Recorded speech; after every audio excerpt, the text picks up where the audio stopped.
Gazette du Togo, une vision sur l'actualité togolaise et sur le monde. Laissons l'armée en dehors de nos histoires. Ne plus se présenter en 2020 sera à l'honneur de Fonya Singbe. Les forces de défense et de sécurité expriment leur soutien à la politique de la main tendue du chef de l'État. Voilà quelques-unes des phrases fortes de cette semaine au Togo. En Afrique, la démission de Jacob Zuma en Afrique du Sud et celle de Haïlé Mariam Desalegn en Éthiopie sont quelques-uns des faits politiques majeurs sur le continent.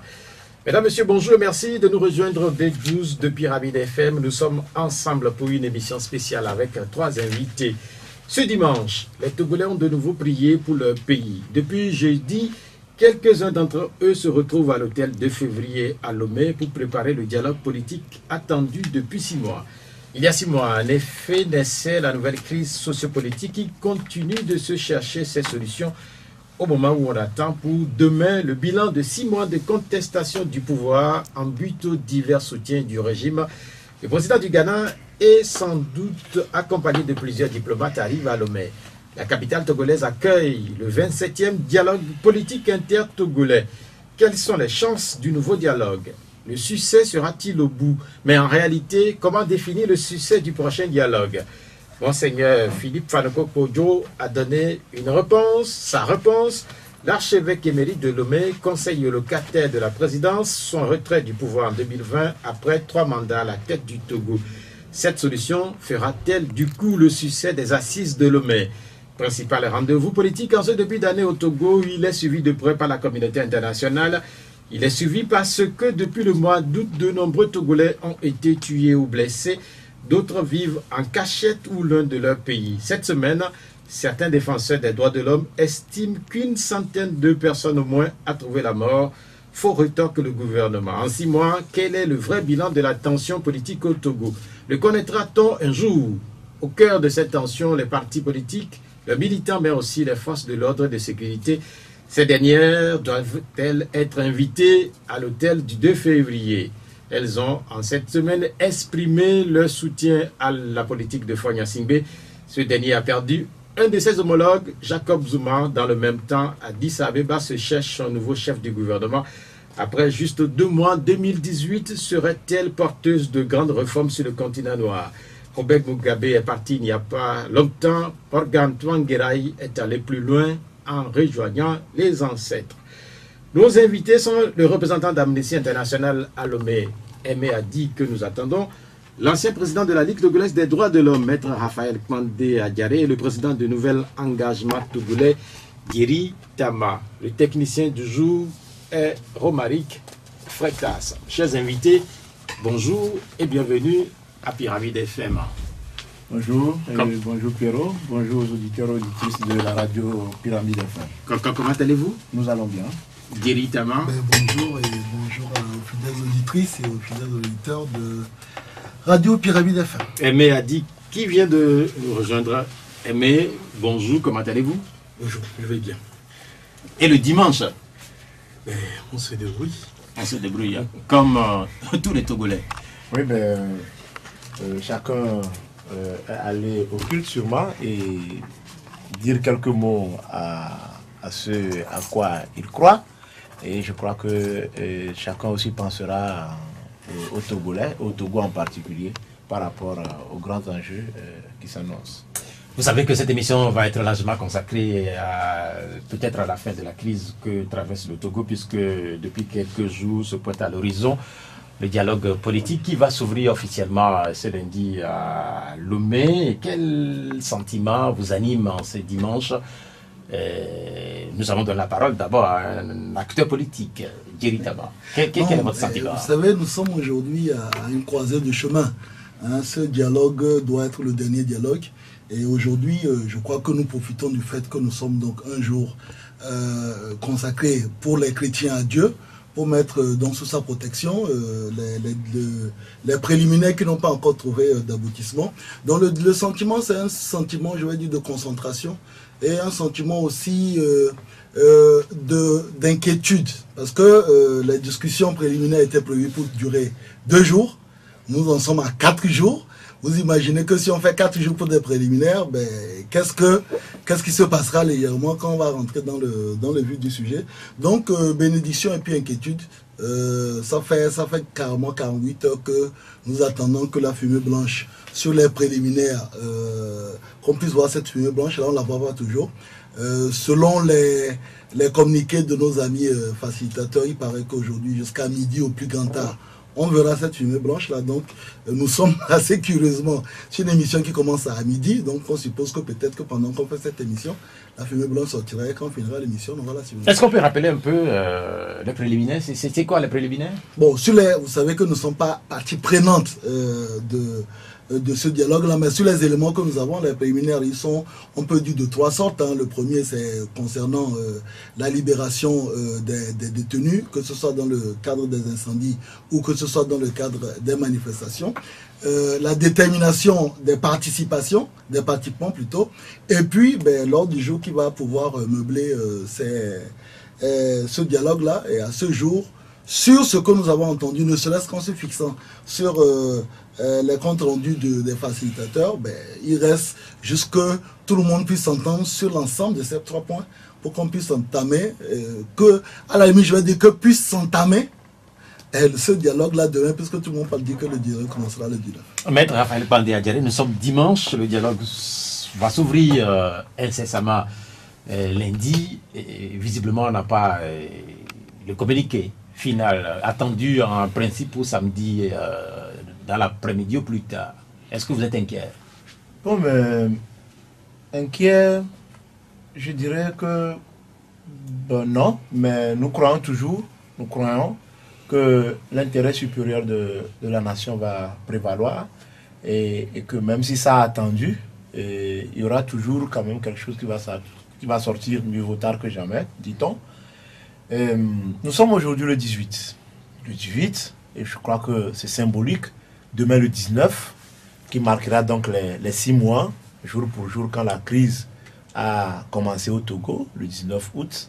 Et si Dieu a fait en sorte que ce dialogue puisse démarrer demain, que aujourd'hui soit un jour consacré au Seigneur, je crois quand même que c'est symbolique et ce n'est pas rien, qu'il n'y a pas de hasard et que nous pensons que les uns et les autres ont fait un vide intérieur, un vide dans la tête pour prendre en compte les aspirations profondes du peuple. Et je crois que les préliminaires, relativement, je dirais pas au préalable, mais aux mesures de confiance et à la décrispation de l'atmosphère politique, l'ordre du jour, la détermination des participants, je crois quand même que les uns et les autres vont s'entendre sur ces points et que ça ne retarde pas. Parce qu'en réalité, le fond du problème, comme on le disait, en réalité, les préliminaires viennent s'ajouter. Ce que les Togolais ont cherché en sortant massivement dans les rues, ce n'est même pas le dialogue. Ce n'est pas le dialogue, c'est les réformes institutionnelles et constitutionnelles. Donc nous sommes en train d'emprunter un moyen, que ce moyen ne tarde pas pour qu'on puisse arriver au résultat. Demain, ça va être le 19 et c'est sans doute une date symbolique dans l'histoire politique de notre pays, puisque demain, ça va faire 6 mois, jour pour jour, que les premières manifestations ont commencé. Nous sommes dimanche, Aimé a dit, je rappelle que vous êtes de la société civile, certains sont inquiets parce que depuis hier, on a attendu un communiqué venant de l'hôtel de février, malheureusement, on ne l'a pas. Ce sentiment d'inquiétude, est-ce que vous le partagez aussi? Bien, je pense que le conclave n'a pas vraiment abouti à l'élection, à ce qu'on puisse savoir. Mais quand même, je pense que pour moi, ce sont des sentiments d'espoir, d'abord. Espoir parce que le peuple, même si une bonne partie était dans la rue pour réclamer quelque chose, tout de même, chacun ne souhaitait pas casser notre Togo. Donc, espoir que la classe politique pourra, elle aussi, en tenir compte durant le dialogue. Mais aussi la lassitude. C'est la lassitude parce que attendre 6 mois après tous ces mouvements dans le pays, je pense que, voilà, c'est pour ne pas dire un peu d'inconscience, mais quand même les conséquences sont graves aujourd'hui, que ce soit en matière de perte de vies humaines ou au plan économique. Et je crois qu'on va toujours le répéter. On ne va jamais se fatiguer de dire que tant qu'il n'y a pas une vraie volonté d'avancer vers le respect de la dignité des Togolais, on va toujours continuer à dialoguer. Je ne pense pas que c'est le dernier, hein, comme le dirait quelqu'un ici, mais pas du tout. Le dialogue constitue toujours, je pense, la matière de la gouvernance d'un pays. Donc qu'on ait abouti ou qu'on ne connaît pas abouti, ce qu'il faudra toujours trouver les meilleurs couloirs pour pouvoir continuer par soutenir le Togo et en espérant que la volonté du peuple va prévaloir durant ce dialogue. La lecture qui est faite au sein de la communauté internationale, c'est une lecture d'espoir, puisque depuis 6 mois, plusieurs acteurs nous ont dit qu'il n'y a pas eu de contact, même les tout petits contacts qu'il n'y en avait pas eu. Donc je dis, il y a ces premiers contacts à l'hôtel de février. Est-ce que quelque part, ce n'est pas un début de quelque chose? Il faut toujours un début. Je pense que les Ghanéens ou les Guinéens ne sont pas là pour essayer d'amorcer le dialogue à notre place. Mais je pense qu'ils ont essayé et ils ont pu faire ce que le voisin peut faire pour aider son ami à éteindre l'incendie. Je pense que les autorités togolaises ou les politiciens au Togo ont sous-estimé la crise. Je pense que cette méthode n'a pas porté de fruits. On a vu la limite. Essayer de dire qu'il n'y avait que quelques bandits dans la rue ou que une minorité dans la rue. Je pense que cette méthode n'est pas la bonne. Il fallait déjà tout au début prendre la mesure de la situation pour s'engager. Bon, voilà que maintenant le linge sale va se laver maintenant pratiquement en public et tout le monde sera au courant. Je pense qu'on pouvait l'éviter et je crois que ceux qui dirigent ce pays doivent tirer les conséquences pour de nouveaux enjeux. Parce que, comme je l'ai dit, cela ne va pas s'arrêter. Qu'on s'est entendu ou pas, il y aura toujours des événements, il y aura toujours des enjeux qui vont nécessiter que ceux qui dirigent le pays, que ce soit ceux qui viendront ou ceux qui sont encore là, de trouver toujours les meilleurs canaux pour pouvoir s'engager vers un dialogue permanent. Djerry-Taba, est-ce que vous avez eu l'impression, durant les 6 derniers mois, que les autorités togolaises, à un moment, ont sous-estimé ce qui se passait dans le pays? Non, vous savez, avant le 19 août, quand on parlait de réforme, on avait l'impression qu'en face, je parle de ceux qui sont au pouvoir, ne mesuraient pas la détermination. Aujourd'hui, vous savez, avant cette date-là, on nous avait dit quoi? Il y a la commission Ouadana, et puis après, on verra exactement qu'est-ce qu'il faudra faire. Donc, il y a une accélération assez rapide à partir du 19 août, avec par exemple l'envoi d'un projet de loi à l'Assemblée nationale. Avant cette date-là, personne ne parlait de ce projet de loi. Donc je crois que les gens ont peut-être minimisé un peu l'ampleur de la crise. Mais aussi, il faut reconnaître qu'aujourd'hui, ce dialogue où nous sommes, c'est un peu un pis-aller. Je ne veux même pas dire un pis-aller. Au fait, c'est le minimum qu'on pouvait faire. Parce que les manifestants, au départ, ne parlaient pas de dialogue. Au départ, le pouvoir ne parlait pas au dialogue. On était sur des positions extrêmes. Et au bout d'un certain moment, il y a une sorte de neutralisation des partis. C'est-à-dire que au départ, les manifestants, enfin une partie de ceux qui sont en tête de la manifestation ne parlaient pas de dialogue. On était beaucoup plus sur une situation comme celle qu'on a connue entre 2012 et 2013. Par la manifestation, pouvoir changer les institutions. Et en face, on disait de toute façon, les manifestations, ça ne pose pas de problème. Nous sommes en mesure de faire des contre-manifestations. Et ces contre-manifestations n'ont pas porté de fruits. Et au bout d'un moment, c'est pour ça que je parle de neutralisation. Tout le monde a compris que si on reste dans le statu quo, d'un côté, sur le plan économique, c'est un gros désastre. C'est un sérieux désastre. Sur le plan du tissu social, c'est un sérieux désastre. Et même sur le plan international, l'image du pays en a souffert.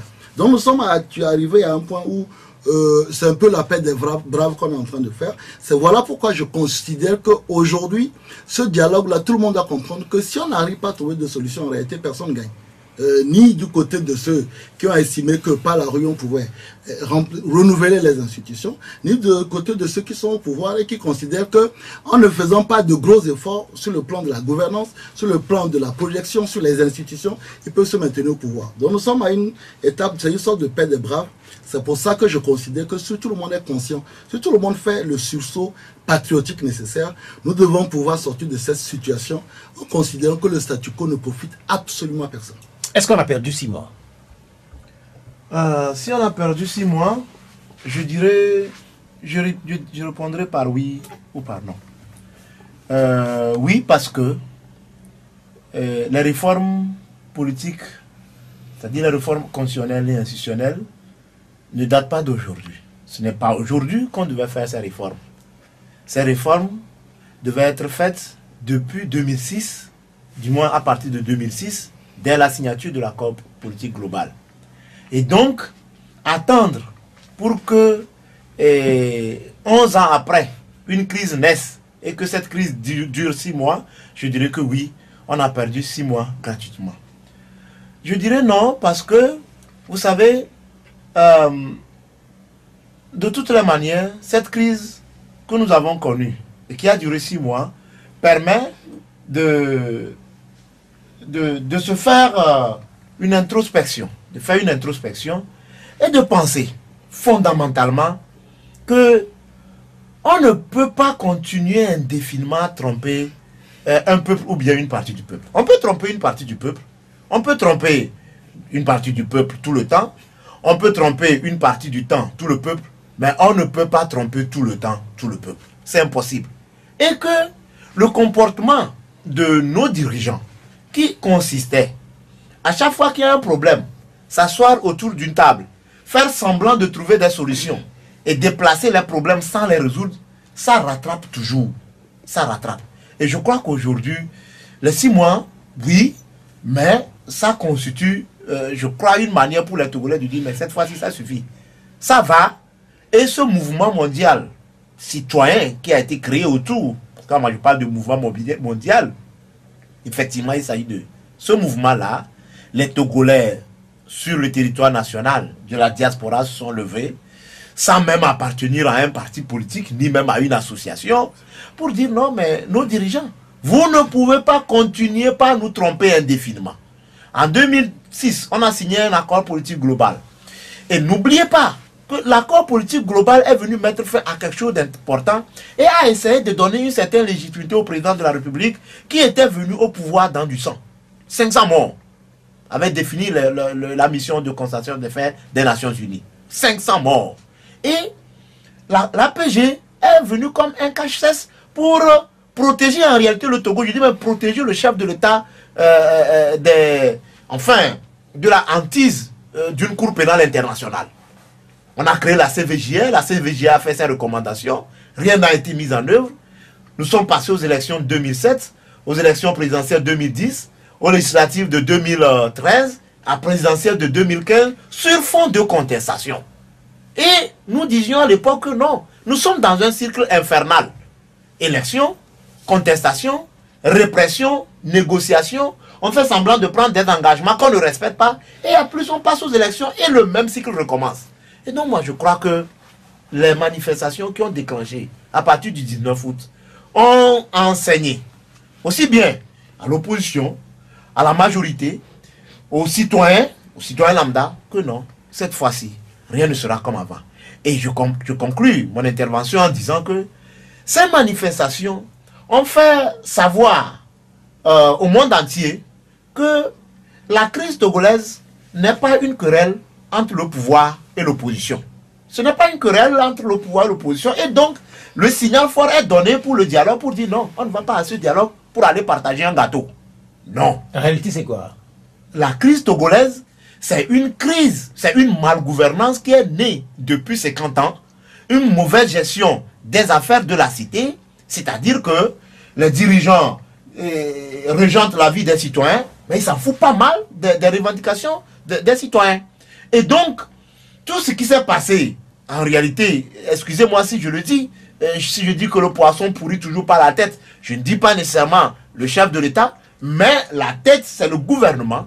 Et quand le poisson pourrit toujours par la tête, je crois que ça a des ramifications sur le social, des répercussions sur les droits de l'homme, et personne ne peut le démentir. Pour comprendre cette crise-là, est-ce que, directement, vous avez l'impression qu'il y a une sorte de cassure entre ceux qui dirigent le pays et les aspirations réelles des populations à la base? Non, mais vous savez, nous sommes dans un système, je l'ai toujours dit, nous sommes aujourd'hui dans un régime politique de type présidentialiste où tout se résume entièrement dans les mains du président. Et on peut bien entendu, et à raison d'ailleurs, dire que écoutez, l'exécutif captent tout le pouvoir, mais il faut aussi reconnaître la faiblesse des institutions et surtout des hommes qui animent ces institutions. Quand vous prenez des choses qui se passent dans d'autres pays, on a eu, par exemple, quand je prends le cas de la Cour constitutionnelle, on a eu des pays où des responsables ont été nommés à la tête de la Cour constitutionnelle, mais qui ont après contesté la légitimité ou bien la légalité du pouvoir exécutif. Donc aujourd'hui, nous sommes dans un pays où nous sommes dans un régime de type présidentiel, c'est-à-dire tout se tourne autour du président parce qu'il y a une faiblesse des institutions. C'est pour ça que nous on soutient qu'il y a un besoin dans ce pays de révolution des mentalités. Si nous ne changeons pas les mentalités, on peut mettre en place en copiant, et comme on le fait depuis les années 60, en copiant ce qui marche dans d'autres pays, mais cet ensemble de choses-là ne sont pas animés par des gens qui soient tirés par le désir d'être des hommes d'État. Je parle en ce moment-là de nous, acteurs politiques.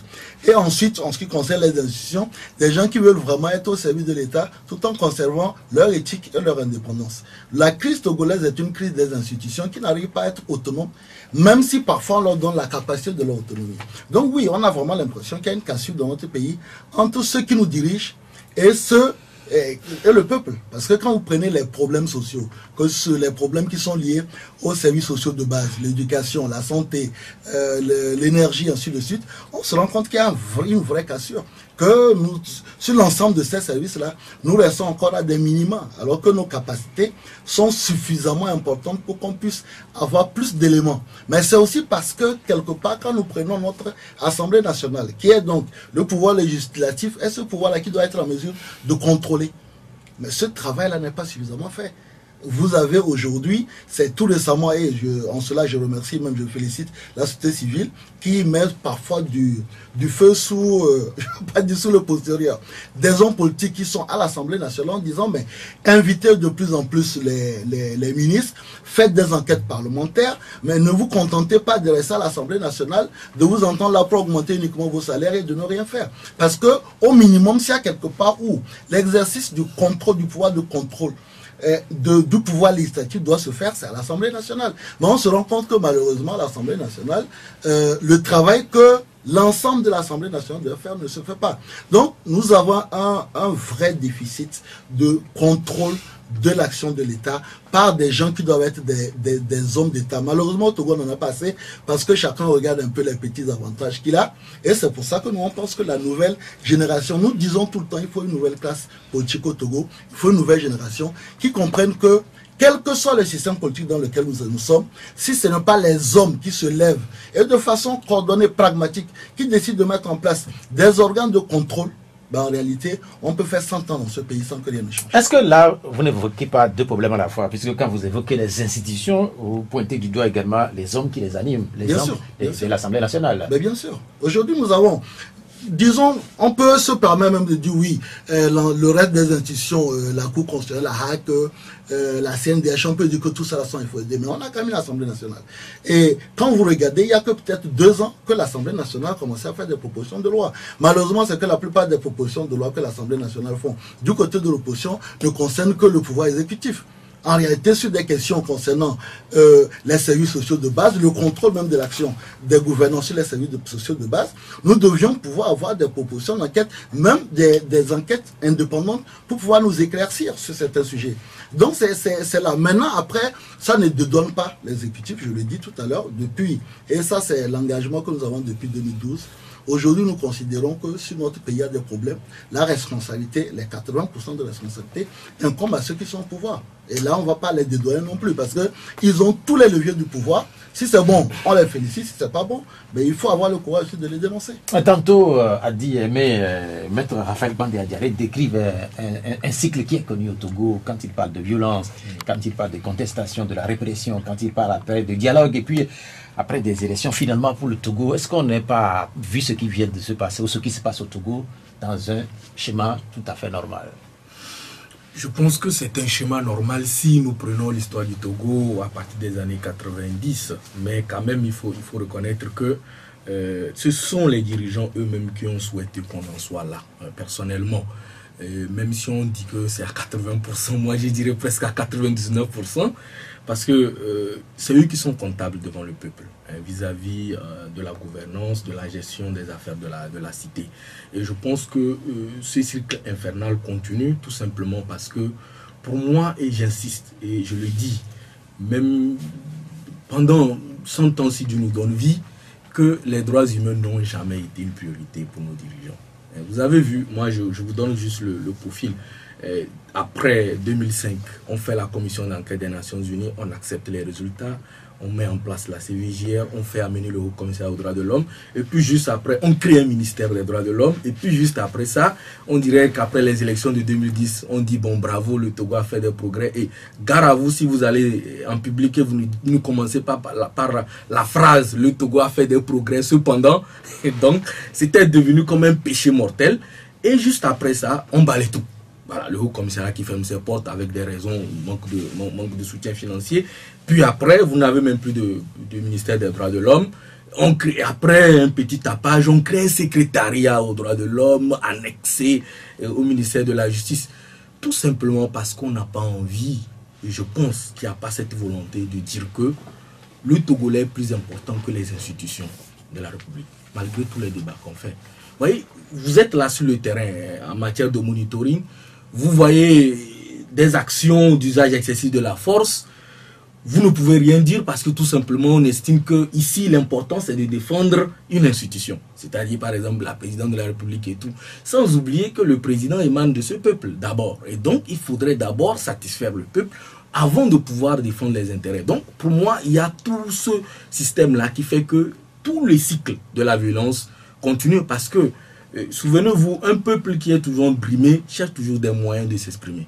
Et parfois d'une manière violente.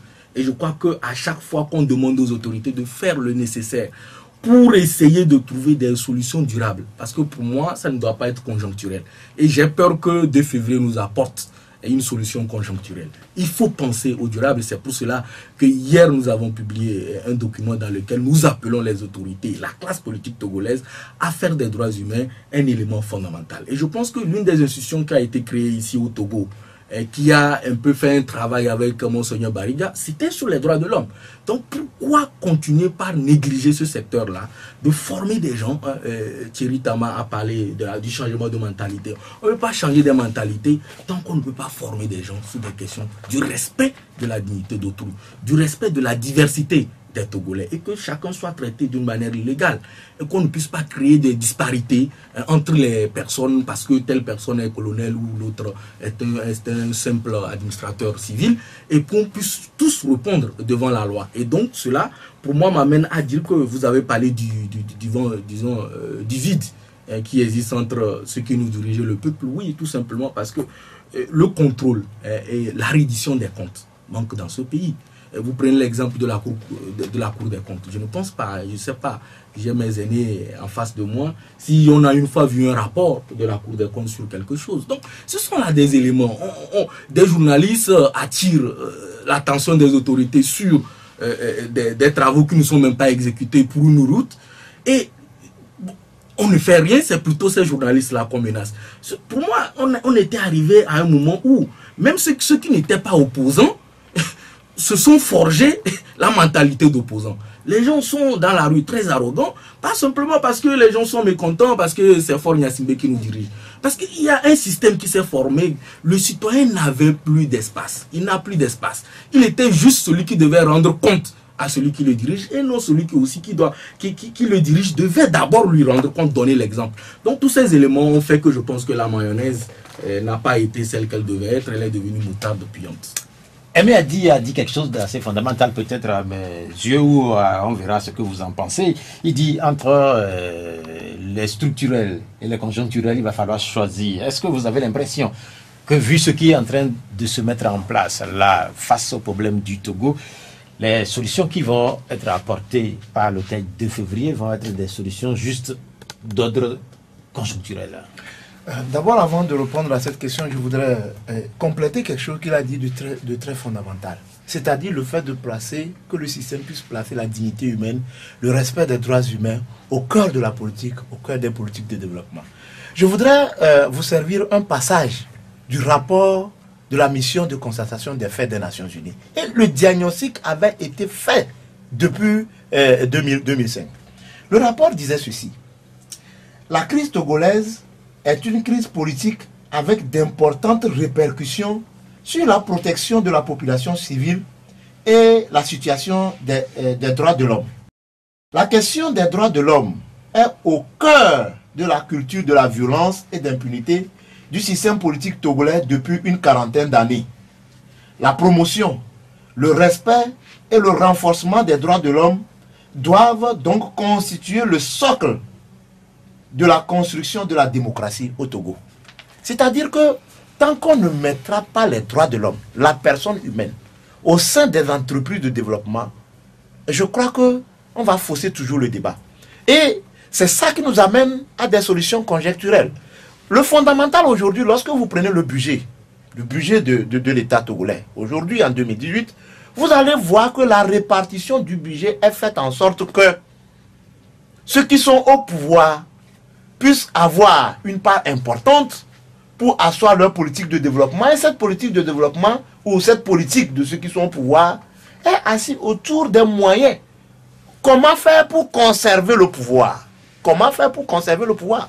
Vous prenez le ministère du développement à la base, où c'est des milliards qui sont versés à ce ministère, à ce département, parce qu'il faut aller créer des microfinances pour porter de l'aide à la jeunesse. Tout ça là, c'est à des fins de propagande pour rester au pouvoir. Vous prenez le budget de la présidence, c'est la même chose. Et donc, lorsqu'on ne mettra, mais quand bien même la grogne sociale est là, avec l'éducation, avec la santé, prenez le budget qui est alloué à la santé. Mais c'est la nuit. C'est entre le budget qui est alloué à la présidence, au ministère de la base, et le budget qui est alloué à la santé, grogne sociale, à l'éducation, grogne sociale, mais c'est le jour et la nuit. Thierry Tama venait de vous dire que c'est des piliers sociaux pour une bonne gouvernance, pour un développement. Et donc, c'est cela qui nous amène à des solutions conjoncturelles. Et cette fois-ci, nous pouvons craindre à ces solutions conjoncturelles parce que c'est les mêmes personnes qui sont là. C'est les mêmes personnes qui sont là. Mais ce sur quoi je fonde mon espoir, c'est qu'il y a une sorte d'alerte. Il y a une société civile, c'est vrai, même si aujourd'hui on peut trouver à dire par rapport à la société civile qu'on pense être mal organisée, mais aujourd'hui, la société civile, ce n'est pas seulement les groupes organisés, ce n'est pas la Ligue togolaise des droits de l'homme, ce n'est pas le Front citoyen Togo debout, mais la société civile, c'est tous les citoyens. Vous prenez 10 Togolais, sur les 10 Togolais, ils vous diront clairement, Pierrot, nous sommes fatigués. Nous voulons quand même que cette fois-ci, si on doit trouver une solution à la crise togolaise, que ce ne soit pas une crise de deux, ou bien qui puisse permettre tout simplement de faire des élections et faire venir enfin un parti au pouvoir. Non, il faut asseoir les institutions. Il faut que les institutions qui vont nous amener aux prochaines élections soient des institutions qui élèvent, qui constatent que nous sommes sortis d'une crise. Et cette fois-ci, nous ne pouvons pas continuer par servir parce que nous servons une personne. Et je crois que c'est très fondamental. Il vaut mieux, la société civile dit, il vaut mieux ne pas signer d'accord que de signer même un mauvais accord. Si cet accord que nous allons signer ou qu'on va signer au bout de ce dialogue constitue un mauvais accord, et je crois quand même qu'il ne vaut pas en signer un. Et pour ça, je crois que les protagonistes, les acteurs, ceux qui vont s'asseoir autour de la table, seront vraiment, ils vont faire un examen profond de conscience pour mettre l'intérêt des Togolais en avant. Parce que les Togolais ont tant souffert. Mais vous prenez les pays, nous sommes, comme on a l'habitude de le dire, nous sommes un scandale démocratique. Quand on était parti au Ghana, à Accra, c'était je crois la Gambie de Yaya Jammeh et le Togo qui avait refusé de signer la charte de la CEDEAO sur la vision 2020. C'est-à-dire que jusqu'en 2020, c'est ça, c'est la limitation des mandats. C'est-à-dire jusqu'en 2020. Le processus a commencé au Togo. Oui, mais il faut qu'on espère. Et donc, je crois que tout ce qui doit être fait, je crois qu'il faut vraiment avoir, qu'en fin de compte, il faut que les Togolais puissent avoir quand même de nouveaux dirigeants. Quand on parle de la crise au Togo, directement, certains ont tendance à la remonter en 1958. Et certains, depuis 1990, a dit aimer à soulever un point qui nous paraît important quand il évoque des solutions vraiment conjoncturelles à des problèmes structurels que traîne le Togo depuis quelques années. Est-ce que là, visiblement, face à ce qui est en train de se faire, de se mettre en place, est-ce que vous avez le sentiment qu'on va définitivement solder cette crise que nous traînons? Bon, sur ce plateau, j'ai le mérite d'être le, je ne sais pas où bien je vais dire, j'ai le tort d'être le seul acteur politique. Et vous savez très bien que entre l'approche politicienne et l'approche société civile, il y a absolument un paradigme. C'est ça qui va faire la beauté de l'émission. Oui, bien sûr. Donc du coup, on n'a pas forcément les mêmes approches. Vous savez, le parti politique, lui, vise à la fin de la journée la conquête du pouvoir, disant quand je prends le pouvoir, je règle les problèmes. Alors que la société civile reste dans un idéal d'amélioration de la société, que ce soit par rapport aux droits de l'homme, que ce soit par rapport aux services sociaux de base, et ainsi de suite. Donc l'approche n'est pas forcément la même. Mais ce que je dois dire aujourd'hui, il faut aussi accepter le principe que la crise dans laquelle nous sommes est majoritairement du fait politique. On peut remonter la crise politique, à la limite moi parfois je vais jusqu'à 46. Certains vont jusqu'en 58, certains vont jusqu'en 103, d'autres vont à 107. Mais moi, j'ai peut-être le mérite que je suis rentré réellement en politique en 2012. Et je préfère à la limite analyser le fait politique à partir du moment où je suis devenu un peu acteur de la crise. Aujourd'hui, je crois que au-delà des questions structurelles qui sont en réalité du fait de l'ensemble des Togolais, c'est pour ça que je parle de changement de mentalité, sur l'approche politique, mais il faut partir du principe que cette crise-là doit d'abord connaître une solution politique.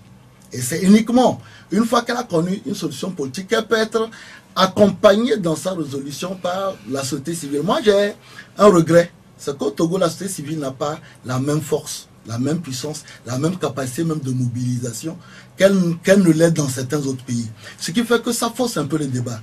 Moi, je considère aujourd'hui que si la crise politique dans laquelle nous sommes aujourd'hui, si nous n'arrivons pas à la résoudre avec ce 27e dialogue, en fait, la prochaine éruption ne peut être dirigé que par la société civile.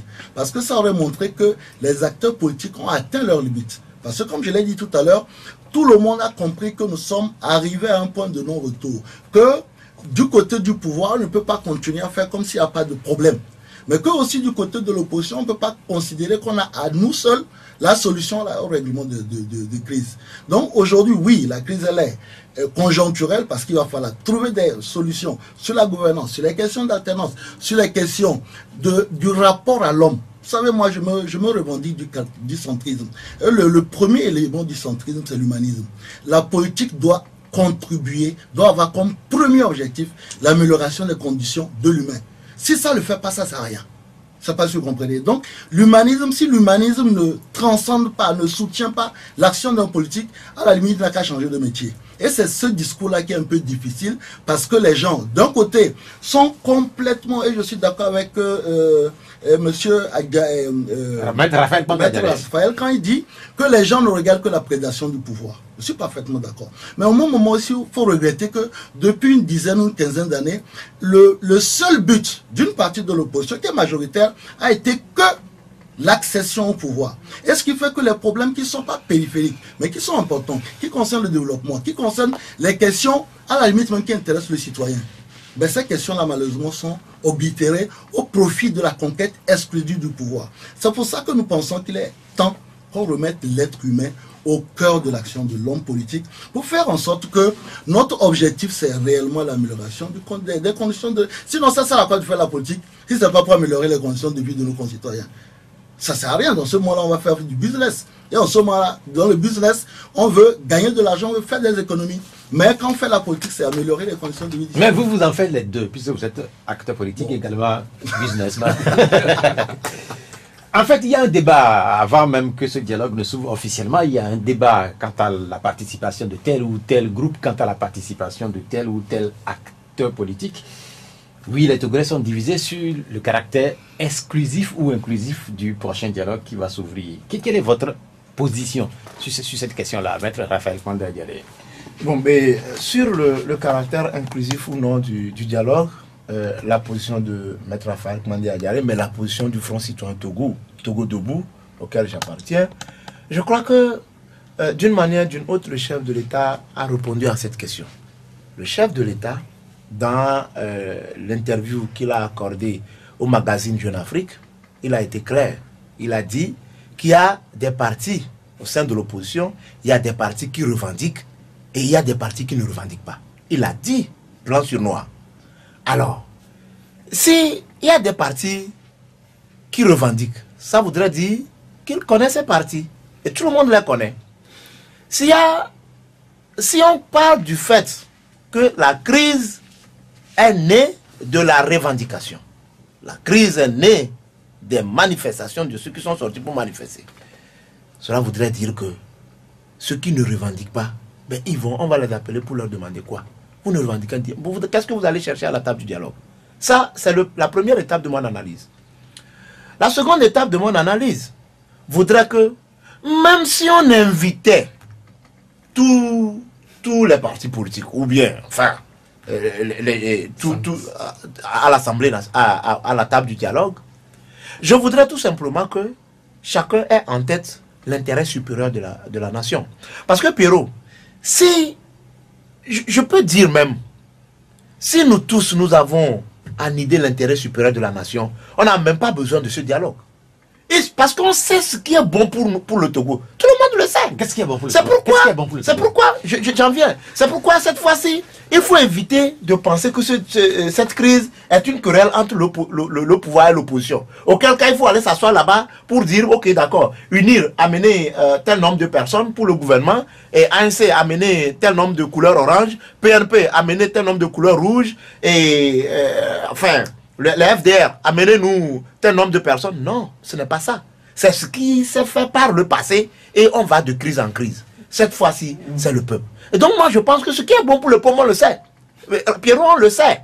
On sait que si nous sommes en crise, si la crise a commencé, je prends les années 90 et on fait des rebondissements jusqu'à aujourd'hui, c'est parce qu'il n'y a pas une alternance politique au sommet de l'État. Tout le monde le sait. On le sait et les citoyens vont vous dire que même si, excusez-moi, le président Faure Gnassingbé met du goudron, essaie de goudronner toutes les voies jusqu'à nos chambres, on lui dira, monsieur le président, on a besoin de voir un autre président que vous. Tout le monde le sait. Donc, tant que les dialogues et les institutions avaient été mises en place pour ça, la Constitution de 1992 avait été écrite dans l'esprit de l'alternance. Tout le monde le sait.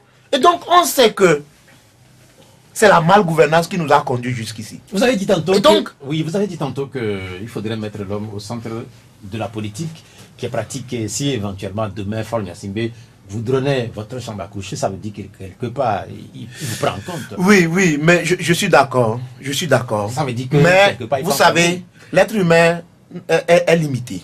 Nous sommes limités. Nous sommes contingents. Et il n'y a que Dieu seul qui est éternel. Et je pense que la démocratie elle-même veut une gestion alternée des affaires de la cité.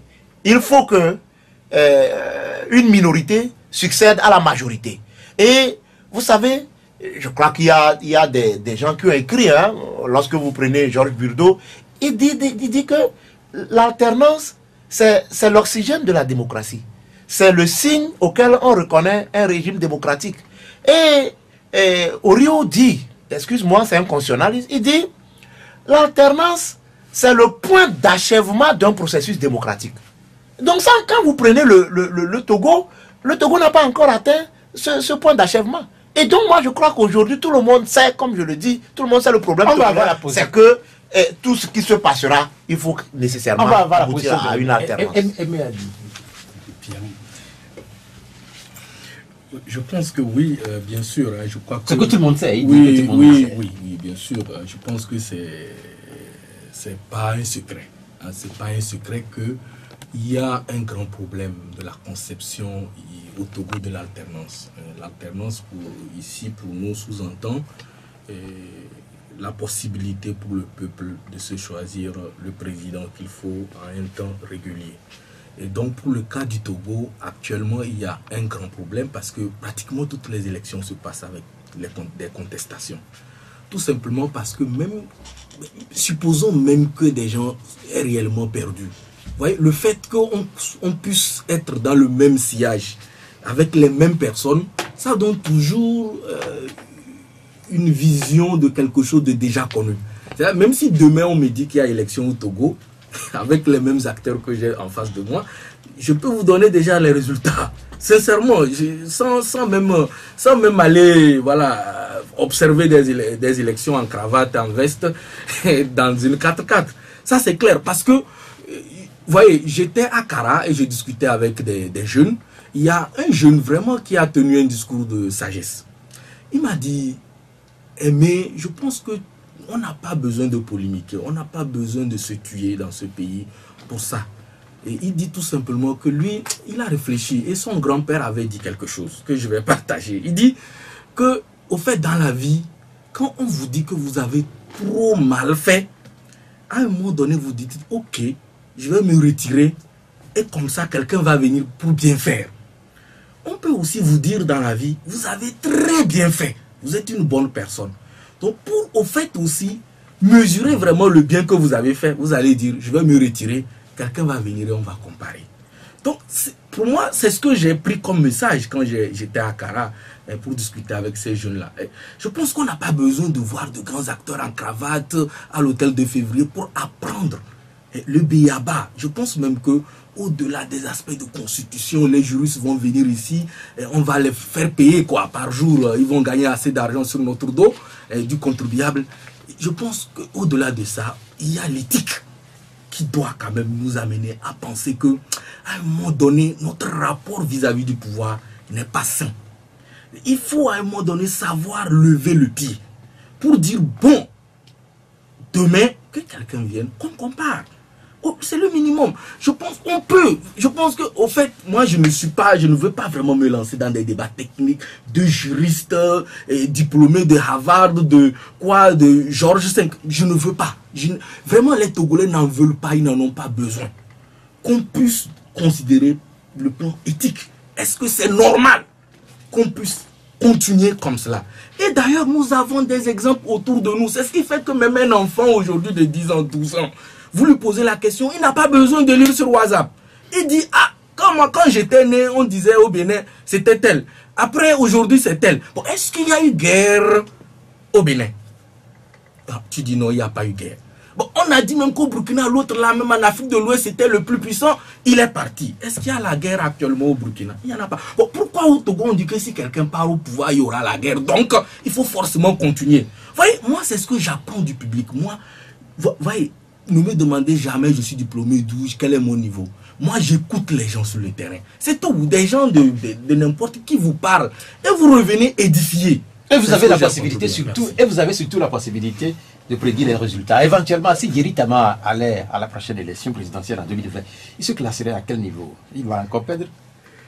Je ne sais pas, ça va dépendre de son engagement, donc c'est ça. Moi. Non, mais puisque vous savez, vous avez la possibilité de connaître les résultats avant. Supposons que Yeri Tama se positionnait pour les prochaines élections. Est-ce qu'il gagne ou il va de nouveau perdre? Je lui souhaite bonne chance puisqu'il est à ma droite. Juste ça. Je voudrais rappeler à l'endroit de nos auditeurs que vu le caractère spécial de cette émission, nous ne serons pas à mesure de recevoir les coups de fil. Nous avons 3 invités et nous allons plutôt nous concentrer à leur expertise. Je crois que ça vous va, n'est-ce pas? Pour la fin de la journée, si tant qu'on le dit M. Fogna Singbe au pouvoir, ça ne change rien. Et moi, mon objectif en tant qu'acteur politique, c'est comment avoir des résultats. Parce que la politique n'est pas une question d'incantation. Ce n'est pas une question de zygomatique. Il ne suffit pas de dire fort dégage et fort dégage. La preuve, c'est que, on a vu le CST. Aujourd'hui, on voit en partie ce qui se passe. Il ne suffit pas de dire, c'est pas comme dans la fable d'Ali Baba, il ne suffit pas de dire Sésame, ouvre-toi, et le sésame s'ouvre. Non. La question, c'est comment on fait pour atteindre ces objectifs-là. Je suis parfaitement d'accord que l'acteur de la société civile, il vise l'idéal. C'est bien, je dis, 9 personnes dit Togolais veulent l'alternance. Mais maintenant, comment on fait pour y arriver? Il y a 2 choses que M. Aguirre a dit qui me... Une chose m'a choqué, une chose m'a un peu fait rire. Parce que quand il cite M. Fogna Singbe en disant qu'il connaît les personnes et qui manifestent, eh bien, il aurait fallu aller au bout de la citation pour dire que M. Fogna Singbe a dit qu'il y a d'une part des gens qui manifestent et il y a d'autres personnes qui ne manifestent pas mais qui agissent dans le cadre des institutions. Et ça veut dire quoi? Agissent dans le cadre de l'institution. Ça veut dire qu'il y a des formations politiques comme la nôtre qui depuis 2012 revendiquent les réformes constitutionnelles, les réformes institutionnelles, les réformes structurelles par des moyens mais qui ne sont pas ceux d'occupation de la rue. Est-ce que vous avez dans les textes du peuple togolais, quelque part où on dit que la légitimation de l'action politique passe uniquement par la rue? Si vous en avez, montrez-le-moi, que ce soit dans la charte des partis politiques, que ce soit dans une constitution, que ce soit dans une autre loi, pour dire, écoutez, vous savez, au Togo, pour être un acteur politique, pour être un parti politique, il faut occuper la rue. Là, notre loi portant statut... Mais est-ce que vous avez l'impression, honnêtement, est-ce que c'est pas finalement la rue qui fait décider... Attendez que je finisse. La question, c'est qu'on va régler quel problème au dialogue. Nous, depuis le début, nous avons dit que le dialogue aujourd'hui, on n'a pas besoin de 10 partis, de 15 partis, parce que l'ensemble des partis savent, on a tout à l'heure parlé de l'APG, on a parlé de la CVGR, on n'a même pas suffisamment parlé des CPDC, les éléments qui doivent normaliser la vie politique togolaise, tout le monde le sait. En réalité, on n'a pas besoin de 14 partis. On n'a pas besoin de 10 partis. Je considère même aujourd'hui qu'on peut faire une discussion entre le CFO et un représentant d'UNI pour régler le problème.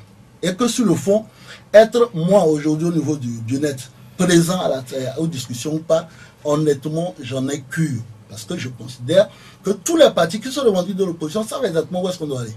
Mais ça paraît quand même assez choquant qu'aujourd'hui, des gens qui sont revendiqués de l'opposition puissent dire nous sommes les seuls représentants et que les autres partis ne sont pas suffisamment qualifiés. Nous venons de faire un débat ici. Est-ce que vous pouvez me trouver une seule expression dans tout ce que j'ai dit qui montre que par exemple je suis du côté du pouvoir? Si vous prenez tout notre discours depuis 2012, trouvez-moi dans notre expression où nous avons participé à des élections législatives et présidentielles, un seul moment où une formation politique a dit non, mais vous savez, c'est bien que M. Fognassi, aujourd'hui j'ai 43 ans. Mais qui vous classe parmi les partis? Demandez à ceux qui considèrent que il n'y a que des personnes, des formations politiques, les groupes des 14, qui sont uniquement habilités à discuter. Maintenant, excusez-moi du peu, si l'objectif du dialogue consiste tout simplement à régler le problème des manifestations, tant mieux. Parce qu'aujourd'hui, nous ne sommes pas contributeurs, majoritairement contributeurs des troupes. Et en réalité, nous n'avons jamais, depuis le début de notre parti, nous ne sommes jamais inscrits dans cette logique. Mais il n'en reste pas moins que, quand vous prenez les élections, que ce soit législatives ou locales, ou présidentielles, nous pouvons aujourd'hui revendiquer une certaine audience. Elle n'est peut-être pas grande, mais si vous comparez, nous, notre audience, à certaines formations qui sont aujourd'hui dans les groupes des 14, je pense qu'on n'a absolument aucune honte à avoir par rapport à cela. Mais si aujourd'hui, la question du dialogue concerne uniquement le règlement des manifestations, on n'a absolument rien à voir. Mais si aujourd'hui on veut régler le problème politique togolais, qui ne concerne pas uniquement les questions de manifestation, mais qui concerne les questions constitutionnelles, les questions électorales. Nous avons été aux élections présidentielles, Monsieur Pierrot. Nous avons parcouru l'ensemble du pays. Si aujourd'hui, il y a des gens qui sont fondés à parler par exemple des insuffisances, nous sommes, je pense, autant concernés par les insuffisances de notre système électoral que d'autres formations politiques. Mais pour conclure, je le dis, aujourd'hui, il ne faut pas qu'on fasse une querelle de chapelle sur la participation. Le plus important, c'est quel est le résultat de ce dialogue. Moi, honnêtement, même si c'est 2 personnes, 4 personnes qui vont à ce dialogue et qui arrivent à trouver les solutions, tant mieux. Donc, du coup, je le dis depuis le début, le net n'est pas quémandeur du dialogue.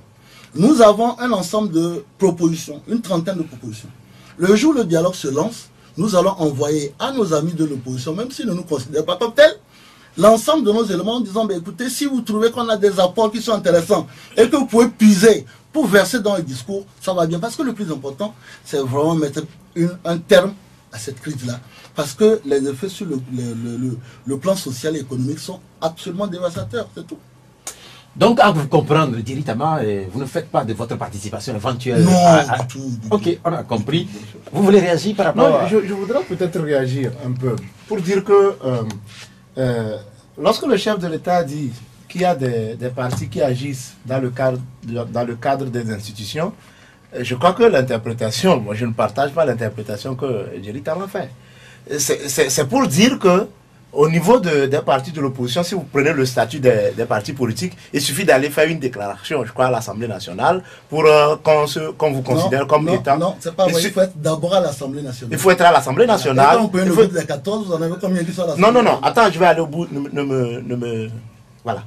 Quand le chef de l'État dit qu'il y a des partis qui agissent dans le cadre des institutions, je pense quand même que c'est clair. C'est qu'il y avait l'UFC au gouvernement, qui est membre du gouvernement, l'UFC ne peut pas sortir pour manifester. Ça c'est clair, c'est cette partie que le chef de l'État considère comme agir dans le cadre des institutions. Et donc moi je pense que... Quand vous avez une interprétation... Oui, ça c'est tout à fait normal. Mais l'UFC ne peut pas sortir dans les rues pour marcher, mais vous pouvez me dire dans quelle institution nette. Moi je vais quand même poser cette question, puisque j'allais la poser quand Jerry Tama m'avait bloquée. Est-ce que quelque part, vous n'avez pas conscience que finalement, c'est la rue qui a fait bouger les choses? Non, personne n'a jamais écouté. Est-ce que c'est pas ça qui... Oui, mais aujourd'hui... Est-ce que c'est pas finalement ça qui aujourd'hui donne une forme de légitimité à certains? Écoutez, aujourd'hui, c'est ce que je vous ai répondu, je vous ai dit, si la question qu'on veut résoudre consiste à régler définitivement le problème de la rue, nous n'avons rien à faire là-bas. Si aujourd'hui on considère que même au-delà de la question de la rue... C'est le problème du Togo qui est posé dans la rue. Non, mais écoutez, je le répète encore, personnellement, que j'y sois ou je ne sois pas, ça ne me pose aucun problème. Donc, mais je ne serais donc pas choqué, je trouve assez curieux qu'un défenseur des droits de l'homme accepte le principe que dans l'action politique, seule la rue constitue une action de légitimation. Quand quelqu'un, nous on fait tous les week-ends, nous sommes sur le terrain. Et nous faisons quoi? La culture politique. Nous essayons de former les gens d'abord sur la nécessité de se préparer à ce que le jour où nous arrivons, parce que vous savez, le gros problème, c'est que quand vous allez à l'intérieur du pays, la culture politique des gens est très faible, du fait que des émissions comme celles que nous sommes en train de faire ne les atteignent pas. Donc, aujourd'hui, quand vous nous prenez tous les week-ends, sauf ce week-end, actuellement, il y a des gens qui sont sur le terrain, vous dites, allons former les gens. Mais c'est aussi de l'action politique. Quand nous prenons part aux élections, c'est aussi de l'action politique. Et aujourd'hui, on ne peut pas venir dire à quelqu'un, un parti politique légalement constitué, ah non, mais parce qu'on n'a pas marché avec les gens, donc en réalité, vous n'avez pas de légitimité. Mais pour autant, l'essentiel, c'est le résultat du dialogue. Point. On va attendre tous ce résultat-là. Mais sur les participations, il y a également ce débat. Et vous avez pris position dans ce débat qui concerne la participation ou non de l'armée du Togo. Vous avez dit cette phrase, laissons l'armée en dehors de nos histoires. Cette phrase a fait le tour, a fait le buzz sur les réseaux sociaux. Pourquoi vous avez dit ça? Mais parce que pour une raison très simple, le chef suprême des armées au Togo, c'est M. Fagne Gnassingbe. Ce n'est pas M. Fagne Gnassingbe en tant que M. Fagne Gnassingbe, mais c'est le chef de l'État. Et aujourd'hui, il faut accepter le principe que nous avons une armée qui est assujettie à l'autorité du chef de l'État. Et à partir de là, c'est que cette armée-là n'a pas d'autonomie. Maintenant, après, on peut dire oui, non. Je ne parle même pas en fonction du fait que je suis un peu de la maison. Mais aujourd'hui, 99,99% de toutes les actions que fait cette armée depuis 2007 sont exclusivement du ressort du chef de l'État. Donc si on a envie d'inviter l'armée au dialogue, invitez le chef de l'État. Parce que vous allez inviter une armée qui va arriver, qui viendra avec les consignes reçues à partir du chef de l'État, qui ne répondrait à aucune question qui sorte des consignes qu'elle a reçues. Et en réalité, c'est une armée qui ne va pas vous apporter des réponses. Parce qu'aujourd'hui, si vous avez une armée qui fait par exemple des exactions, ces exactions-là, le premier responsable, c'est le chef suprême, le commandant suprême, qui est M. Fagne Gnassingbe. Donc il faut l'accepter. Bon, maintenant, après, on peut considérer, parce que chacun son interprétation. Mais on apprend tous les jours, en fait, de dire notamment, est-ce que vous venez de dire, ou bien vous voulez dire, que toutes les actions éventuelles qui ont été portées ces derniers temps au Togo et qui portent les griffes de l'armée sont apportées sur le dos du chef de l'État? Est-ce que c'est un peu ça? C'est aujourd'hui, vous savez, ça fait maintenant 4 ans que nous disons, parce qu'on a voté la loi portant sur les tribunaux militaires il y a maintenant 3 ans. Nous disons, transformons ces tribunaux militaires-là qui sont sur papier en une réalité. Pour que, quand vous avez des exactions, des excès, par exemple tout à l'heure il parlait d'usage disproportionné de la force, qu'on puisse avoir une instance dans laquelle on peut pouvoir régler ce problème-là. Aujourd'hui, aucun tribunal civil te dit n'est fondé, n'est compétent pour traiter des problèmes de l'armée. Donc aujourd'hui, si nous voulons en réalité, c'est pour ça que je vous parle du rôle de l'Assemblée nationale, si nous voulons en réalité pouvoir connaître des excès, des actions pour excès de pouvoir de l'armée, des forces de défense, nous devons avoir les tribunaux compétents pour le gérer. Sinon, s'il y a quelque chose que l'armée fait dans les titres de fonction, le premier responsable, c'est le commandant suprême. C'est aussi, malheureusement, au Togo, depuis, je pense, 2009, on a supprimé le ministère de la Défense, qui est directement rattaché à la présidence.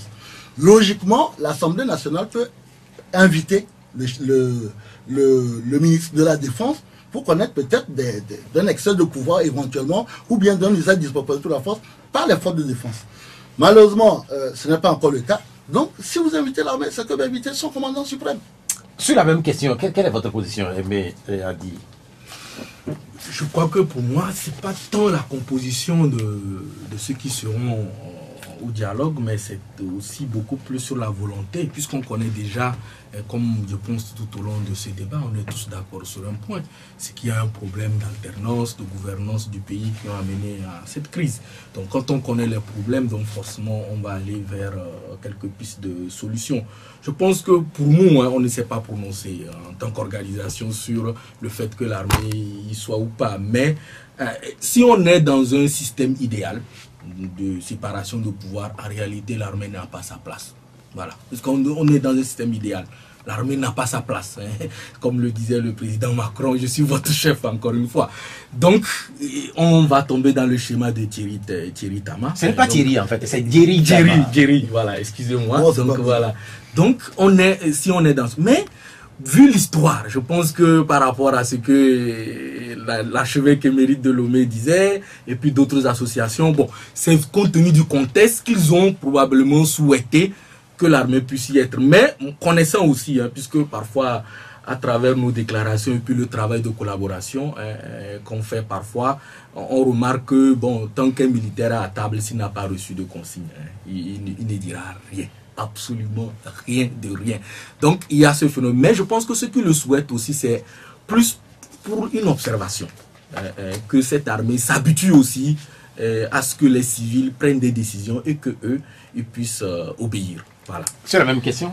Oui, sur la même question, je crois que c'est des facteurs historiques qui amènent les gens aujourd'hui à penser que l'armée doit prendre part au dialogue. Mais je suis d'accord avec Thierry Tama et puis Aimé a dit qu'en réalité l'armée ne doit pas avoir sa place là. Et je crois que lorsque nous prenons l'article 147 de notre constitution, cet article a résolu presque le problème. On dit les forces armées togolaises sont une armée nationale, républicaine et apolitique. Elles sont entièrement soumises à l'autorité politique constitutionnellement régulièrement établie. Cela voudrait dire tout simplement que, c'est vrai, l'armée s'est immiscée dans le jeu politique plusieurs fois au Togo, surtout et particulièrement en 2005, pour faire allégeance au président Faure, et je crois que c'est ça qui a été très regrettable. Quand nous lisons l'article 147 de notre constitution, ça voudrait dire que nous allons à ce dialogue parce qu'il y a une crise. Et tous les accords qui seront signés, les engagements qui seront signés, le seront dans un esprit.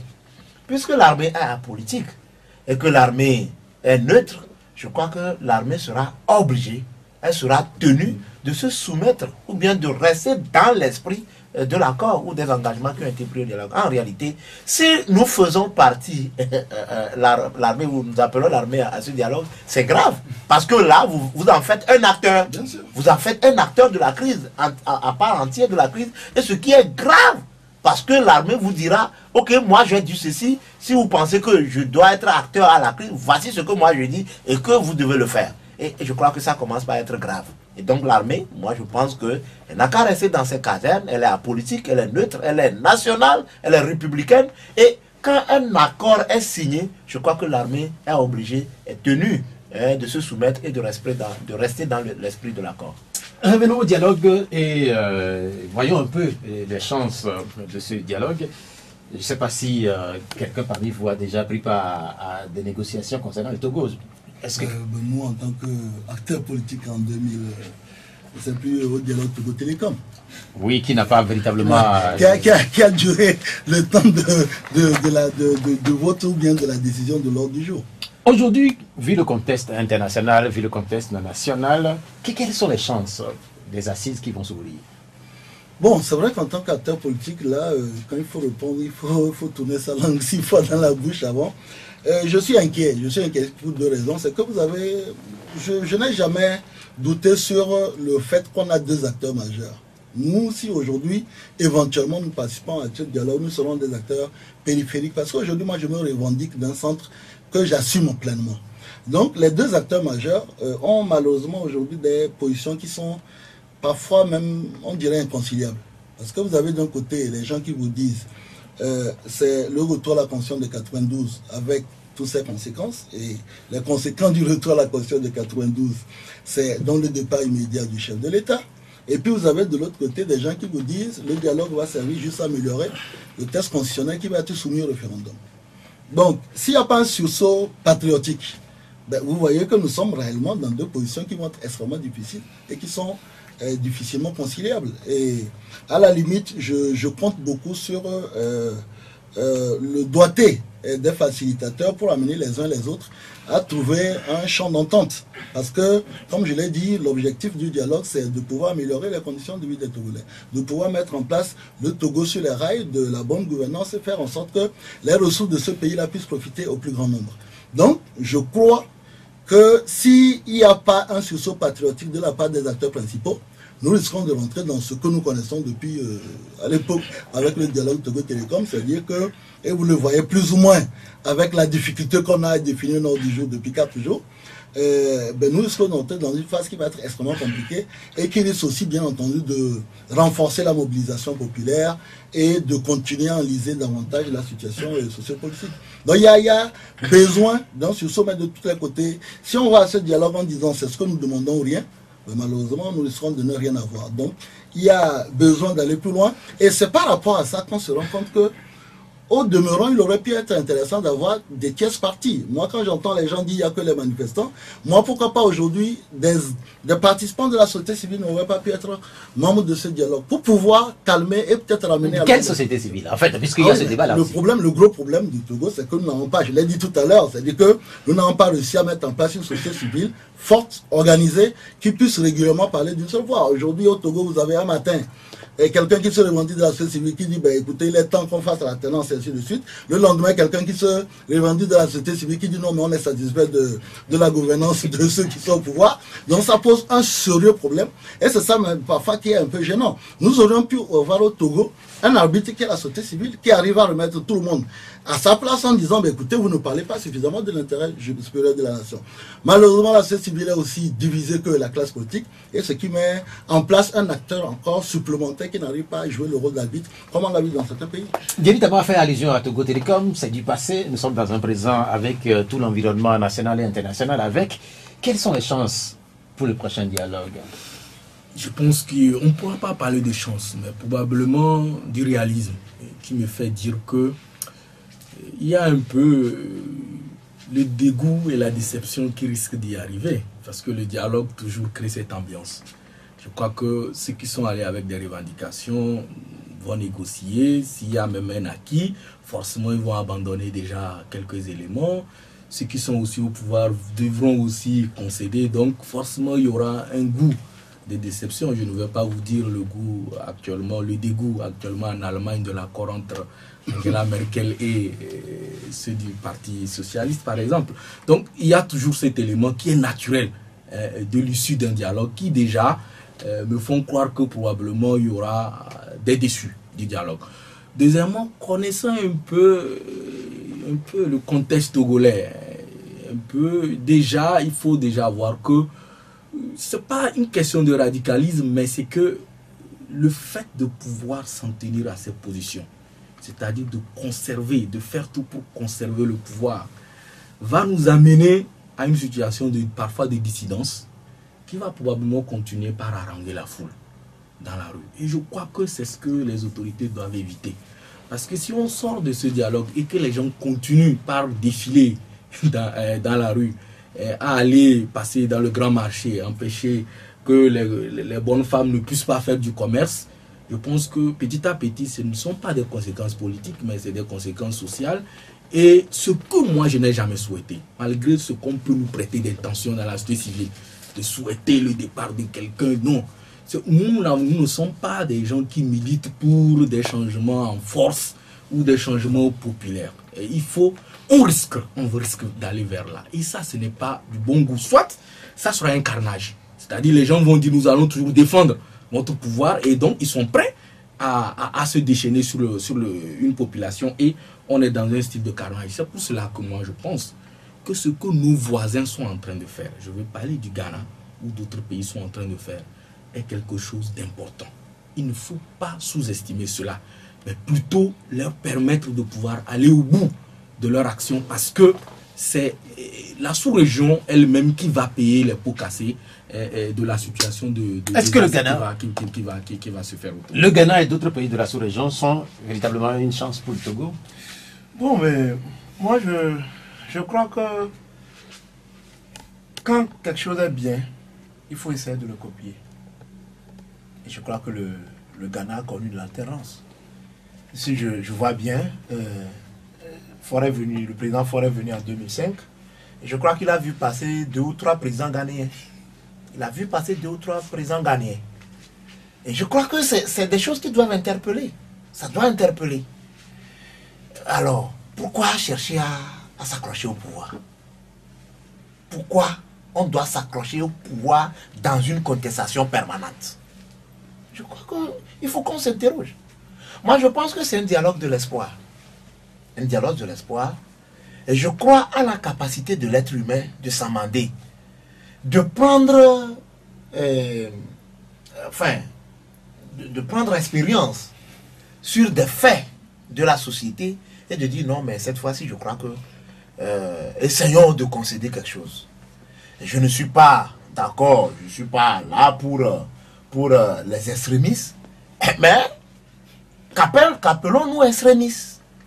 Dire de revenir à la Constitution de 1992, est-ce que c'est là l'extrémisme? Dire de réformer les institutions avant de penser à une quelconque élection, soit-elle référendaire, est-ce que c'est de l'extrémisme?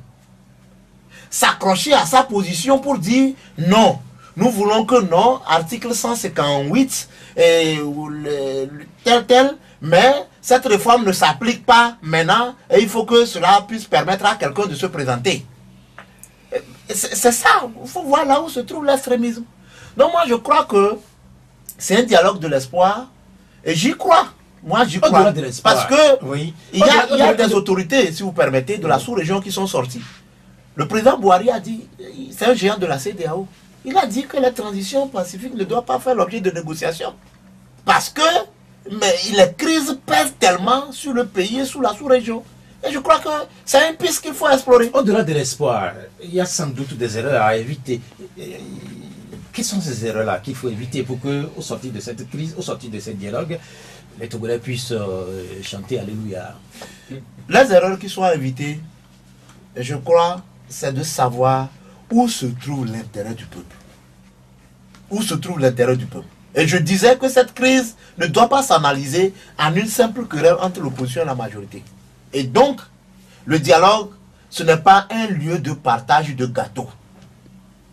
Le dialogue, ce n'est pas un endroit ou bien un cadre pour permettre à un parti politique de gagner du temps et de se refaire des forces. C'est ça. Parce que la crise est née, c'est certaines personnes qui sont allées chercher les médiateurs, les facilitateurs. Ils sont venus vous dire, ok, regardez-vous en face, réglez le problème togolais. Ne pensez pas que si le dialogue c'est l'âme des forts, c'est pour vous permettre de gagner du temps et de vous refaire des forces. Pierrot, je termine. Cette fois-ci, moi, je pense que les choses ne se feront pas comme avant. Et je crois que Jerry Tama et Aimé a dit, ils pourront le partager avec moi, que si on sort déçu de ce dialogue, les frustrations vont s'accroître, mais ce que vous allez retenir, il n'y aura pas de la résignation.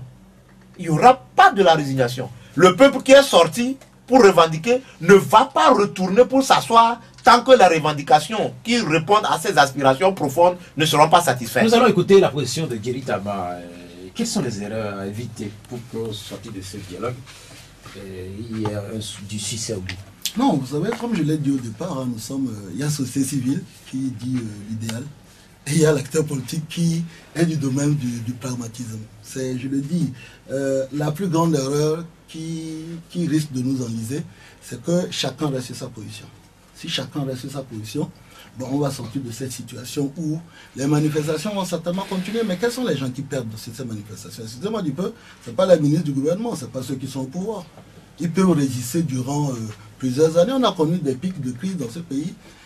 On a connu la grève générale limitée à la fin de l'année. Quels sont ceux qui étaient encore là? Nous étions dans les années 90. Oui, est-ce que, par exemple, Jerry Tama, est-ce que vous pensez que, passé les années 90, ceux qui sont au pouvoir, même ceux-là, peuvent vouloir encore une crise qui dure éternellement parce qu'ils peuvent résister à... Vous savez, la politique, c'est comme le tennis. Je ne sais pas s'il y a des gens qui jouent au tennis ici. Au tennis, pour faire des points, vous pouvez vous appuyer sur les erreurs de votre adversaire ou avoir des coups gagnants. Au Togo, au-delà du fait qu'on dit une famille est là depuis 50 ans, un régime politique est là depuis 50 ans, si nous ne faisons pas au bout d'un certain moment notre examen de conscience, pour reconnaître aussi que Ben, à plusieurs reprises, nous avons concédé des points à l'adversaire. Nous resterons dans le même schéma. Nous resterons dans le même schéma parce qu'il y a des moments où, là où il fallait être pragmatique, nous avons été excessifs. Et aujourd'hui, je crois que là où, au point où nous sommes allés, nous devons avoir le sens de la mesure. Se dire que, ben, au fait, comment on va vaincre ce régime-là, c'est sans aucun doute des victoires d'étape. Et que si nous avons envie de gagner le Paris-Dakar en une seule tête, nous risquons de ne rien gagner du tout. Donc je pense que le sens de la mesure doit habiter tout le monde. Le sens supérieur de la nation doit habiter tout le monde. Et qu'on doit se dire que, comme M. Aimé l'a dit, que à ce dialogue-là, tout le monde ne va pas sortir gagnant, mais que tout le monde ne va pas sortir perdant. Et qu'il va falloir que chaque parti perde un peu pour gagner un peu. Mais si nous allons en disant, mais de toute façon, nous sommes habités par la vérité et que c'est nous qui avons raison et en réalité les autres en face doivent s'aligner, nous risquons de nous retrouver dans ce qu'on a fait depuis plusieurs années. Et excusez-moi du peu, aujourd'hui, depuis 6 mois, les personnes qui en souffrent, ce n'est pas ceux qui sont au pouvoir, c'est peut-être même pas ceux, nous les leaders politiques, mais c'est ce petit peuple-là. Brièvement, Thierry Taba, en fait, une autre question à vous. Le ministre Gilbert Bahara déclarait il n'y a pas très longtemps qu'il n'y a pas de sujet tabou à ce dialogue. Est-ce que c'est une avancée ou pas? C'est plutôt bien que tout le monde, c'est en partie même pour ça que nous trouvons assez aberrant qu'on dise qu'il y a certaines personnes qui ne sont pas habilitées à participer à ce dialogue, parce que s'il n'y a pas de sujet tabou, ça veut dire que toutes les questions liées à la gouvernance de notre pays, qui sont donc au-delà des revendications du groupe des 14, vont être posées sur les débats. Et à la limite, même les questions de gouvernance sur lesquelles la société civile porte souvent sa contestation doivent être abordées lors de ce dialogue. Donc, qu'il y ait une telle ouverture peut être considéré comme une avancée, mais ça peut être aussi considéré comme un piège. Parce qu'on risque de noyer, malheureusement, peut-être les sujets importants dans une mer de sujets périphériques. Mais comme je le dis, l'ensemble des acteurs politiques savent en réalité quelles sont les revendications que nous avons dans ce pays depuis longtemps. Et je le répète encore, à la limite, je l'ai dit depuis 2012, on n'a pas besoin de dialogue. Vous prenez un pays comme le Ghana, Jerry Rawlings a reformé sa société sans avoir besoin que l'opposition, à l'époque où l'opposition n'était pas très forte, il a reformé tout seul sa société. On a besoin d'une volonté. Cette volonté-là aurait pu être uniquement du côté du pouvoir, mais excusez-moi du peu, la politique aussi, c'est une question de conquête du pouvoir. Et vous n'avez pas, dans un seul pays, où quelqu'un se lève, s'il n'a pas cette capacité-là d'être un homme d'État, se lève et dit je vous donne le pouvoir. Donc si depuis 25 ans, on n'a pas réussi à faire l'alternance, et nous sommes aujourd'hui le seul pays de la sous-région, on peut se poser d'une question, ok, c'est parce que ceux qui sont au pouvoir sont plus forts, ou bien alors que de notre côté, on n'arrive pas à bien organiser notre combat pour faire en sorte que nous soyons entièrement en adéquation avec les capacités de changer les choses.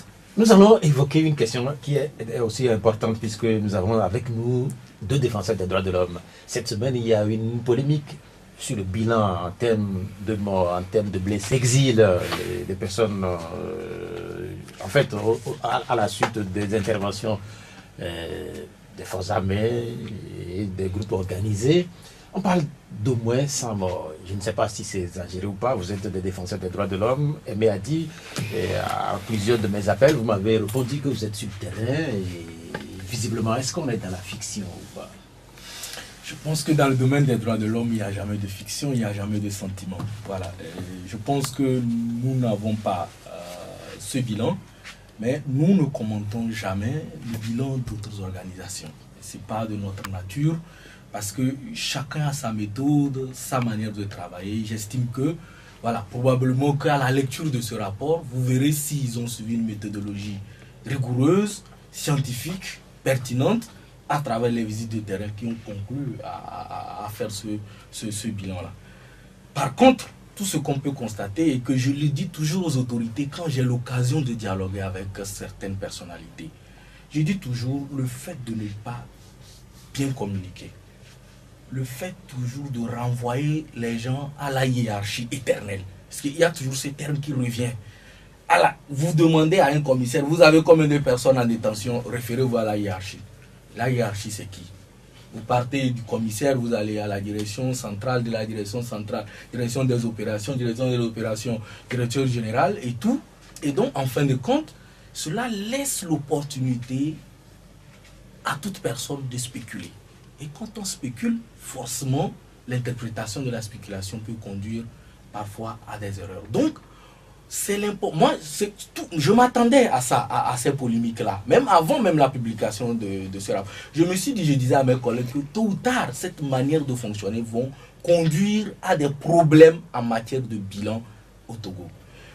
Il a la possibilité pour le gouvernement, toujours pas seulement par à travers de communiquer, mais de permettre aux gens qui sont sur le terrain de pouvoir avoir accès à l'information pour pouvoir bien faire leur travail. De toute manière, moi, j'ai parcouru ce pays, beaucoup plus le nord, durant toutes ces manifestations. Comme tu l'as dit, ça a été très difficile de me trouver. Ma base a été toujours Sokodé, Bassar, Grenkouka, Kara. Je peux le faire 2 fois dans une journée. Et après, j'ai ma deuxième zone latérale qui est Mango Dapan, qui constitue pour nous les éléments essentiels du travail. Pour l'instant, vous le verrez, et je pense que c'est l'occasion de donner la primeur du rapport annuel d'Amnesty International qui sera lancé le jeudi prochain, où pour nous, nous avons ce que nous appelons 10+2 sur le Togo, au moins 10+2, au moins. Donc vous avez 10 cas sur lesquels nous avons documenté, nous avons tous les éléments qui peuvent nous permettre, si aujourd'hui on nous interpelle, de pouvoir dire voilà, et vous avez 2 cas sur lesquels nous avons la certitude qu'il y a eu des décès, mais sur lesquels nous n'avons pas forcément travaillé. Il s'agit des 2 personnes qui ont été noyées. Bon, ils ont, effectivement, on le sait, c'est lors des coups, mais il faut beaucoup plus de travail pour pouvoir appeler un médecin, constater effectivement que c'est cette noyade et que c'est durant des manifestations. Donc il y a tous ces paramètres-là qui fait que c'est compliqué, qu'il faut... En attendant, je dis, puisque là vous êtes à l'antenne, je ne sais pas si c'est permis, mais dites-nous quelque chose par rapport à ce rapport qui va sortir. Il est sous embargo. Il est sous embargo. Mais quand même, là, je vous donne déjà un peu une idée. Bon, de toute manière, ce bilan, vous l'avez déjà dans le communiqué qu'on a publié le vendredi. Mais encore une fois... C'était combien? 10+2. 10+2. C'est le terme que nous, on utilise pour ne pas créer... Mais on met toujours au moins. Parce qu'il y a toujours la possibilité qu'il y ait des cas sur lesquels on n'est pas au courant. Le grand problème qu'on a eu aussi durant ces manifestations, et ça, c'est une supplication du côté aussi des politiciens. Parce qu'il y a cet aspect du travail aussi qui manque parfois. Quand on lance les troupes pour les manifestations, il faut aussi avoir de l'autre côté une cellule technique assez sophistiquée avec laquelle on travaille pour qu'on puisse faire les décomptes. Vous voyez, quelqu'un vous annonce qu'il a perdu son fils. Jusqu'à ce que vous n'alliez, on dit on a fait l'enterrement. Bon. Pas de constatation, aucun médecin légiste, difficile même de faire une plainte dans ce genre de cas. Maître est là pour me le dire, pour aider l'avocat. L'avocat peut prendre, enrôler l'affaire, mais pour l'aider et avoir réellement les éléments, pour faire avancer un dossier, il faut tous ces éléments. Actuellement, le seul cas sur lequel qui est là actuellement un corps à la morgue, ça a été des négociations. Les gens même nous ont dit que c'est pour des raisons de coutume. Il faut vite enterrer l'enfant pour que les parents puissent commencer par travailler et tout. Deuxièmement, vous avez même des raisons financières. Ils ont peur des frais de morgue et tout. On les a dit, bon, nous estimons que l'État doit prendre ses responsabilités, patienter que le procureur puisse émettre. Et voilà, on est aujourd'hui dans un problème, c'est que ça fait des mois et des mois, le corps est là-bas. Aucun médecin pour pouvoir examiner le corps pour que la famille puisse récupérer le corps. Pourquoi? Tout simplement, on ne sait pas quelle est la lenteur administrative. Manque de volonté ou bien manque de médecins légistes. Tous ces problèmes-là font que, vous voyez, ça donne lieu à des spéculations. Ça, je le dis toujours dans mon travail. Je dis, quel que soit le gouvernement dans ce pays, les droits de l'homme resteront toujours une donnée prégnante. Vaut mieux s'y préparer et aider à faire connaître la vérité et non d'entourer de mystères ce qui peut être connu. Oui, vous avez vu toutes les informations sur WhatsApp, beaucoup. Bon, nous, on a effectivement directement pris un service technique depuis notre siège à Londres pour faire le suivi de toutes ces informations. La plupart des images, on va vous dire qu'elles ont été déjà publiées. Vous savez qu'Amnesty a l'un des seuls logiciels au monde qui peut déjà vous dire à travers des images que vous avez sur un réseau social, vous dire si l'image a été déjà utilisée. Donc Amnesty ne spécule pas sur ce genre d'éléments. Donc il suffit tout simplement qu'on nous laisse travailler. Bien, merci. Qu'on ne nous intimide pas. Bien, merci. Et on pourra bien faire le travail. Est-ce qu'on vous intimide? On ne nous intimide pas, mais on ne nous laisse pas la facilité de travailler sur le terrain, de communiquer. Pourquoi le gouvernement ne peut pas permettre qu'un lieutenant puisse effectivement communiquer directement? On vous dit toujours la hiérarchie, jusqu'à ce que le général ne soit au courant, mais l'événement est passé et donc chacun a pu interpréter comme cela se passe. Bien, merci. Voilà. Il nous reste 5 minutes. Nous allons écouter Maître Raphaël Pandé Adiaré sur la question des droits de l'homme. Oui, je crois que sur la question des droits de l'homme, et puis mon mot de fin, si vous permettez. Allez-y. Alors, sur la question des droits de l'homme, moi je pense que ce qui s'est passé depuis le 19 août, c'est regrettable. Comme Aimé l'a dit, je plonge dans sa logique pour dire que je ne vais pas commenter un rapport publié par des organisations de défense des droits de l'homme. Je pense qu'il aurait fait un travail de terrain. Mais je crois que le gouvernement doit nous servir la vérité. Le gouvernement est accusé qu'il y a eu des répressions, qu'il y a eu 100 morts, mais le gouvernement n'a qu'à nous fournir la vérité, parce que c'est le gouvernement qui a les moyens de faire de l'enquête et de dire au peuple la vérité. Maintenant, si le gouvernement pense que si il donne une version, le peuple ne va pas accepter cette version, le gouvernement n'a qu'à engager ou bien ordonner une enquête indépendante pour que des gens viennent éclairer les populations. Parce que ce qu'il a dit par rapport aux 2 jeunes qui sont noyés dans le fleuve, aujourd'hui, il y a une question. Est-ce que vous avez entendu le gouvernement communiquer sur cette question? Le gouvernement n'a pas communiqué. Donc, le gouvernement a laissé ces 2 jeunes, mais le gouvernement s'est cantonné à la question des 2 militaires. Est-ce qu'il y a deux citoyens, il y a 2 types de citoyens au Togo? C'est pas normal. Donc moi, je voudrais tout simplement dire que nous allons à un dialogue de l'espoir.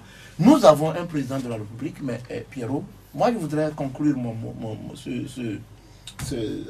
cette émission par un mot de fin en rappelant le serment présidentiel.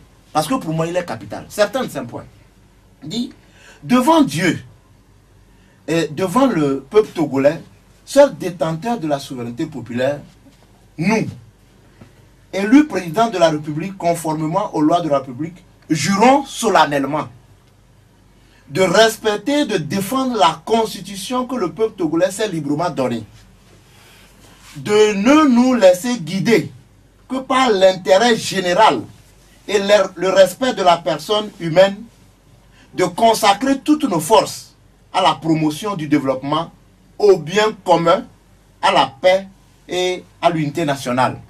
Et enfin, de nous conduire en tout, en fidèles et loyal serviteur du peuple. Ça voudrait dire que quand le peuple dit quelque chose, il faut l'écouter. Et je pense que Jacob Zuma a écouté son peuple.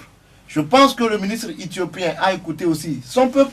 Je pense qu'entre-temps, Robert Mugabe a écouté aussi son peuple.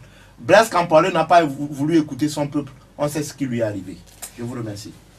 Direct avant pour la dernière partie. Oui, non, mais écoutez, moi je dis aujourd'hui, ce qui est le plus important pour le politicien que je suis, c'est comment faire d'une part pour régler le problème de la constitution togolaise qui reste encore un scandale, où il n'y a pas de limitation de mandat, où il n'y a pas d'élection de tout, et ensuite comment faire en sorte que le cadre électoral permette, lors de consultations électorales, que le choix du peuple corresponde aux résultats que produit la Cour constitutionnelle, la CENI. C'est le plus important pour moi en tant que parti politique. Et j'espère que ce dialogue qui va s'ouvrir va permettre de réaliser les 2 éléments, avoir une constitution qui respecte les normes aujourd'hui internationales et améliorer le cadre électoral de telle façon que les prochaines élections qui arrivent au Togo permettent à ce que le choix du peuple soit le choix définitif que les instances d'organisation des élections produisent pour qu'on soit en éducation avec nos dirigeants. Bien, merci. Guéry Tava, je rappelle que vous êtes le président de Nouvel Engagement Togolais. Vous représentez à cette émission les partis politiques. Et nous avons 2 représentants de la société civile, le représentant d'Amnesty International à Lomé Aimé Adi, et puis l'ancien président de la Ligue togolaise des droits de l'homme, Maître Raphaël Pandé Adiaré. Cette émission, elle s'achève ainsi. Elle sera rediffusée tout à l'heure à partir de 19h. Romaric Freitas, merci d'être resté à la technique. Je suis Pierrot Atiogbe. À dimanche. Au revoir. La Gazette du Togo, une vision sur l'actualité togolaise et sur le monde. Rejoignez-nous sur le www.lagazettedutogo.com ou sur nos comptes Facebook, Twitter et YouTube. Pour tout contact, écrivez à contact@lagazettedutogo.com ou appelez le 92 80 88 53. La Gazette du Togo, c'est l'information en continu.